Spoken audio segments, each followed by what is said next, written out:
Hey guys, Gab's Gaming here. I've been having mild success with the Golem Graveyard combination. By mild success, I mean run about 32. I managed to get up to 3200 with it. That being said, it's certainly well below my personal best, and to be quite frank, actually below my average sort of trophy level when I choose any sort of deck, which is around about 3500. But these two games that I'm going to be showing you are ridiculous in their own respects. One of them, this one, is with just how quick, how quick and effective this combination can be. Emphasis on can be. The way I play it is I kind of put all my eggs in one basket in the sense that the only way I'm going to win is with getting the golem to just beyond the bridge with decent amount of life and then throwing down the graveyard and hoping that it works, and it does sometimes. And in fact, yeah, it just does. Anyway, this is a really bizarre moment here. I'm just going to pause it right now. For some strange reason, this goblin on the left survives. No, sorry, dies from the log, and the one on the right survives. I don't see how that happens. In my eyes, the goblin on the right was actually behind it, so very, very strange. But here you see Mitasari is can't put down a single unit, and I've got golems and all these skeletons coming up onto this tower, and that's going to be a good game. He can't do anything. It's just bizarre. I mean, that was just awesome. I mean, it doesn't happen often, but when it does, it is insane. But that being said, when I say it doesn't happen often, it doesn't happen on the first push really ever. But you know, later on in the game, if they're not suspecting a graveyard and they see you put down a golem, they sometimes decide to push the other lane hard. And so long as you don't die from that other push, you can do some serious work with the graveyard spell if they're not prepared for it. Anyway, so this one is a super, super close game, which I am on the back foot for the vast majority. In fact, I would say only for 10 seconds it looks like I've made a comeback, and even then, actually, I would say it just looks like I'm just going to lose. So I get really hard countered by that wizard there, who just takes out my goblins, and then for some strange reason I decide to drop down I decided it was a good point in time to drop down my golem.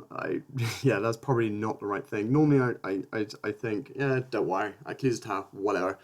But the reason why it's a bad decision is because this golem ends up taking, like, it essentially dies before it gets to that other side, and I was being far better off to actually try and defend that tower a little bit and get the reset and then start with the golem. So completely my fault for that. Here we go. Oh, I really hate how that happens when the golem just dies and then the retargeting of whatever's hitting it retargets. So my mega minion there decided to just evaporate to the wizard spell, which is rather frustrating, but it is what it is. So here I'm thinking, okay, here we go, big push, but he drops down the mini P.E.K.K.A, so I quickly put down, and the Rage Bell, which I thought was quite ballsy, able to distract that with the Ice Spirit and the Goblins, and only getting the mini P.E.K.K.A to get one shot off, so not too bad. And I now know that I must be significantly ahead. I didn't know I was 5 elixir ahead, but I thought I was at least a few. So I thought this is going to be it. This is going to be one hell of a good push. I'm going to show my graveyard on this guy now, and I should definitely be able to take out this tower and hopefully do a bit more damage. So I like to wait right until the last moment to see what he does, and then after seeing him drop down those 3 cards there, I feel safe to then drop my supporting units. Unfortunately, my musketeer gets sniped off by those goblins. I wasn't able to get my Ice Spirit down quite in time. Maybe the graveyard spell wasn't needed here, but I just wanted to make sure I got it.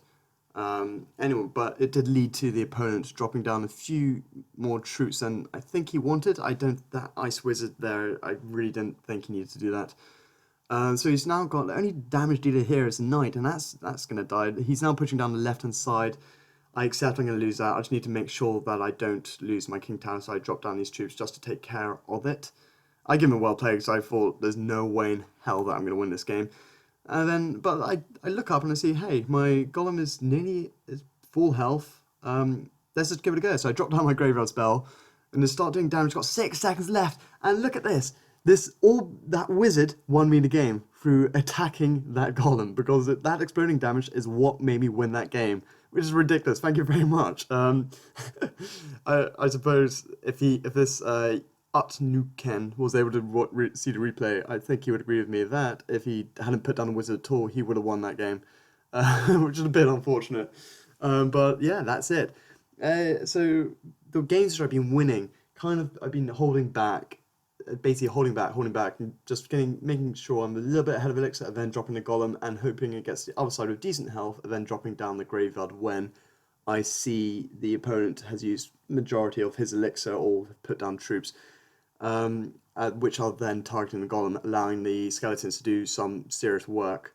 It's mildly effective. Like I said, I've had mild success with it, but I'll continue to try and find a deck which will, get it to 3,500, which I think is where is par for me. But anyway, I hope you've had a good weekend. I hope you enjoyed this, and I'll see you all next time. Galbers out.